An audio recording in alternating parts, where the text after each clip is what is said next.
म्हणजे आजच विधान परिषदमध्ये विरोधी पक्ष या नात्याने स्थगन प्रस्ताव या संपूर्ण प्रश्नाच्या वरती आम्ही आणण्याचं काम केलं। आज सकाळी तुम्हाला माहिती आहे की पायऱ्यावरती आम्ही सर्व लोकांनी आंदोलन देखील छेडण्याचं काम केलं। खरं तर हा विषय केंद्र सरकारशी संबंधित आहे, दोन देशातल्या लढाई झाल्या त्याच्याबद्दल आहे, परंतु त्याचे काही जरी झालं देखील परिणाम हे संपूर्ण जगामध्ये आणि देशामध्ये होत असताना महाराष्ट्रामध्ये पण होतोय। देशाच्या पंतप्रधानांनी कॅबिनेट घेऊन सर्व मंत्र्यांना आपापल्या खात्यामध्ये सतर्क राहण्याचं काम करण्यास सांगितलेलं आहे, परंतु महाराष्ट्रामध्ये पण देखील अशी पुढची पूर्वतयारी काय आहे हा जाब आम्ही सरकारला विचारण्याचं काम केलं। कारण सरकारने सरसकट जे कमर्शियल गॅस ज्याला एलपीजी आपण म्हणतो एस्मा कायद्याच्या अंतर्गत ते बंद करण्याचं काम केलेलं आहे। आता एसेन्शियलची व्याख्या ही काय हे सरकारने ठरवलं पाहिजे, त्या जिल्हाधिकाऱ्यांना तो अधिकार असतो, सरकार त्यांना सूचना देतो। परंतु दुर्दैवाने म्हणावं लागेल की मुंबईसारख्या शहरामध्ये जिकडे 30-40-50% पेक्षा जास्त लोक पण जे शहरामध्ये कामाला येतात ते बाहेर जेवतात किंवा त्यांचे डबे घेऊन जरी आले तरी देखील ते कुठच्या तरी रेस्टॉरंटमध्ये जाऊन बसतात। आणि अशामुळे जे महिला बचत गटाचे जे बनवणारे स्वयंचलित असलेले जे खानोळी असतील, बैठकीच्या गाळ्यामध्ये असतील किंवा अशा काही केले असतील आणि रेस्टॉरंटमध्ये हे गॅस नसल्यामुळे दुर्दैवाने बंद होण्याच्या मार्गावरती आलेले आहे। आर असोसिएशननी अशातलं एक पत्रव्यवहार केला। माननीय मंत्री अन्न नागरिक पुरवठ्यांना भेटल्यानंतर त्यांनी सांगितलं त्यांना की आम्ही तुम्हाला सिलेंडर देऊ शकत नाही, गॅस सिलेंडर देऊ शकत नाही, आम्ही केरोसिन देऊ, पण केरोसिन देऊन तुम्ही आता स्टोव्हवरती या सर्व हॉटेल चालवणार आहेत का, हा एक प्रश्न आम्ही आवर्जून तिकडे मांडण्याचं काम केलं। आणि आम्ही हे मांडण्याची भूमिका घेतली की समजा जर ती माणसं तिकडे जेवणार नाही तर कुठेतरी ते जेवतील, कुठेतरी कोणाच्या तरी घरात ते जेवण आणि ती गॅसचं युटिलाइज होणार आहे, मग तो युटिलायझेशन इकडे का त्यांना करू देऊ नये, अशातला देखील एक प्रश्न आम्ही या निमित्ताने मांडलेला आहे। मोठ्या प्रमाणावरती ड्रायफ्रुट्स असतील त्याची निर्याती बंद झालेली आहे, मोठ्या प्रमाणावरती शेतकऱ्यांचा जो माल जो आहे तो कंटेनरमध्येच बंद आहे, अजून देखील त्याची एक्सपोर्ट होण्याच्या बाबतीतली काही हालचाल दिसत नाहीये। एका बाजूला गॅसमुळे छोटे छोटे जे लघु उद्योग आहेत, मग तो चिक्की बनवण्यापासून असेल किंवा पॅकेजिंग करण्यापासून असेल किंवा इमिटेड ज्वेलरी असेल, अनेक असे जे आहेत छोटे छोटे व्यवहार त्यांचे गेल्या आठवड्याभरापासून त्यांनी कामगारांना घरी बसवलेले आहेत, त्या कामगारांवरती पण उपासमारीची वेळ येते। असं एकंदरीत परिस्थिती असताना पण देखील सरकारने सतर्क राहून ह्याच्याबद्दलचा निर्णय घेणं गरजेचं आहे। लोक आता पेट्रोल पंपला लाईन लावत आहेत, कारण गॅस जसे दर वाढलेले तसे पेट्रोलचे पण दर वाढतील असा एक संभ्रम देशभरामध्ये आणि त्याचं राज्यामध्ये झालेला आहे। राज्याने ऍक्शन मोडमध्ये यायला पाहिजे ना। खरं तर कॅबिनेटमध्ये मला माहित नाही की एकदा एकही कोणतरी या शब्दाने तरी बोलले, पण म्हणजे ज्याही तुम्ही ऍडव्हर्टाइजमेंट करायचं आणि तुम्ही बघितलं असेल इलेक्शनच्या मध्ये पापा हमारे वॉर रुका देंगे, आम्हाला अपेक्षा होती अशातला काहीतरी जादुई गोष्ट होईल, पण ते न होता राज्य सरकारने सतर्क राहून प्रिकॉशनरी मेजर म्हणून, डिझास्टर म्हणून किंवा हे लोकांच्या समोर ऑफिशियली येऊन काहीतरी एक सूचना पत्रक काढून करायला पाहिजे।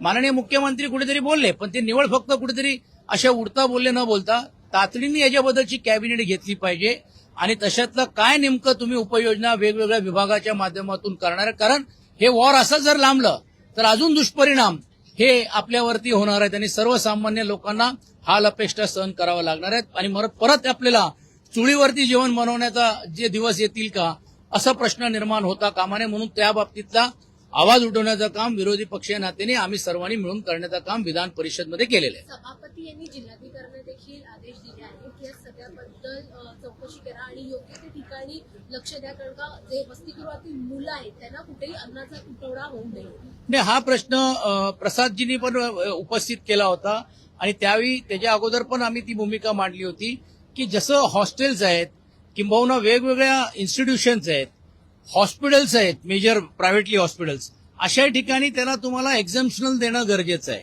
मग त्यात काही विशेष कॅटेगरी जसे जसे सिनियर सिटीजनचे काही सर्व्हिस अपार्टमेंट पण आहेत त्यालाही देखील त्यांनी गॅसची बंदी दिली। तर अशा पर्टिक्युलर एरियामध्ये पण देखील जिल्हाधिकाऱ्यांना उपसभापतींनी तसे सभापती महोदयांनी निर्देश दिलेले आहेत आणि त्याची अंमलबजावणी जिल्हाधिकाऱ्यांना करण्यास सांगण्याचं काम त्यांनी केलेलं आहे। काल झालेल्या गिरणी कामगारांच्या प्रचंड मोर्चाच्या नंतर रात्रभर तो मोर्चा दुर्दैवाने ते मोर्चामध्ये सहभागी झाले लोक परत जायला तयार नव्हते, कारण त्यांची मूलभूत मागणी होती की जे निर्णय शासन घोषित करतो पण अंमलबजावणी का करत नाही। कालच संध्याकाळी एक शिष्टमंडळ राज्याचे उपमुख्यमंत्र्यांना भेटून त्यांनी तातडीने याची दखल घेऊन बैठक लावली पाहिजे आणि आज 6 वाजता गिरणी कामगारांच्या प्रश्नावरती माननीय उपमुख्यमंत्री आणि माननीय आमदार आणि 14 संघटनेच्या लोकांबरोबर एक बैठक घेऊन सुस्पष्ट जे काही गिरणी कामगारांच्या बाबतीतली जी भूमिका सरकारची होती ती अंमलबजावणी झाली की नाही झाली याची चर्चा आज संध्याकाळी 6 वाजता विधान भवनच्या परिसरामध्ये त्यांचा शिष्टमंडळ येऊन भेटून त्याची चर्चा होणार आहे. मुंबईमध्ये महानगरपालिकेकडनं व्यायामशाळेसाठी जी निधी वितरित करण्यात आली आहे त्यामध्ये जी निधी साहित्यासाठी वितरित करण्यात आलेली ते व्यायामशाळेमध्ये आधीच साहित्य आहेत पण मात्र तरी सुद्धा ही निधी वितरित करण्यात आलेली आहे आणि हा संपूर्ण अंदाधुंद परिस्थिती आहे. ही सगळी बातमी जी आहे ती लोकशाही मराठीने दाखवली आहे. मात्र विधानसभा अध्यक्ष राहुल नार्वेकर यांच्या मतदारसंघात आणि त्यांच्याच आमदार निधीतून ही निधी जी आहे ती वितरित करण्यात आलेली आहे. एकूण जवळपास जर पाहिलं तर व्यायामशाळेसाठी जवळपास 23 लाखांचा निधी जो आहे तो देण्यात आलेला आहे आणि एकूण नाही ह्याच्यामध्ये जसं आपण म्हटल्याप्रमाणे की लोकप्रतिनिधी नात्याने ज्यावेळी आम्ही पत्रव्यवहार करत असतो ते जिल्हाधिकाऱ्यांची ही जबाबदारी राहते. अर्थात तुम्ही जी बातमी दाखवलेली आहे मी काय अजून पाहिलेली नाहीये, परंतु मला असं वाटते की त्याच्यातली शहानिशा होणं गरजेचं आहे आणि संबंधित जे जिल्हाधिकाऱ्यांचे डीपीओ असतील त्यांनी निधी वितरित करत असताना त्यांनी ज्या एजन्सीला केली असेल त्या एजन्सीची पण ती जबाबदारी असते की बाबा हे निधी इकडे जे वापरतोय तर ही निधी योग्य रीतीने वापरली जातोय की नाही जातोय. आणि मला असं वाटतं या बाबतीतली अजून वस्तुस्थिती जोपर्यंत आमच्या समोर येत नाही तोपर्यंत अधिक त्याच्याबद्दल बोलणं काय उचित राहणार नाही. अजित पवार यांचं कॅम्पेन सांभाळणाऱ्या नरेश अरोरा यांच्यावर अमोल मिटकरनी काही प्रश्न उपस्थित केले आहेत की अजितांना गेल्यापासून नेमके अरोरा आहेत कुठे. सुनेत्रा पवारांचा शपथविधी झाला तेव्हाही ते नव्हते आणि आताही कुठे पिक्चरमध्ये ते नाही दिसत आहे. त्यामुळे संशयाची सुई त्यांनी त्यांच्याकडे वळवलेली आहे. अमोल मिटकरींजींनी ज्या ज्या काही शंका व्यक्त केलेल्या आहेत काही जाहीर रीतीने ते शंका व्यक्त करत असतात काही खासगी रीतीने पण आमच्याशी ते संवाद साधत असतात आणि त्यांचा शेवटी विचारायचा एक प्रामाणिक प्रयत्न असा आहे की याच्याबद्दलची वस्तुस्थिती लोकांसमोर यायला पाहिजे. आणि म्हणूनच आज विधान परिषदमध्ये माननीय आमदार शशिकांत शिंदेजी आणि आम्ही सर्वांनीच स्थगनाच्या माध्यमातून ह्या दुर्घटनी झालेली जो अपघात त्याची चौकशी होत असताना त्याची कुठेतरी वेगळ्या माध्यमातून चर्चा व्हायला पाहिजे. कारण एवढा मोठा माणूस एवढा मोठा नेता आमच्यातला सहज गेला आणि त्याची कारणनिश्चय होऊ शकत नाही. फक्त एक दिवस श्रद्धांजली वाहून तो विषय संपला असं कसं चालेल. म्हणूनच आम्ही विरोधी पक्षीय नात्याने ही मागणी केली की याची चर्चा तुम्ही परिषदेमध्ये घडवली पाहिजे. माननीय सभापतींनी मान्य केलं की वेगळ्या माध्यमातून का होईना ती चर्चा करू. परंतु अमोल मिटकरींजींनी ज्या अर्थी संशयास्पद रीतीने हे जे केलेलं हे खरं आहे की तुम्हालाही आपल्याला कुठे दिसत नाही. काल परवापर्यंत जे खांद्यावर हात घालण्यापर्यंत ज्यांच्या गळ्यात मिठी मारण्याचं काम जे करत होते आज ते कुठेच सीनमध्ये दिसत नाही की त्यांना दिसायला नाही सांगितलेलं काय त्याच्यात नाही. पण मला असं वाटते तो त्यांचा अंतर्गत प्रश्न आहे.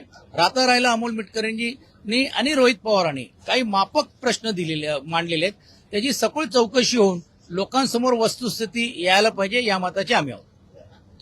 धन्यवाद.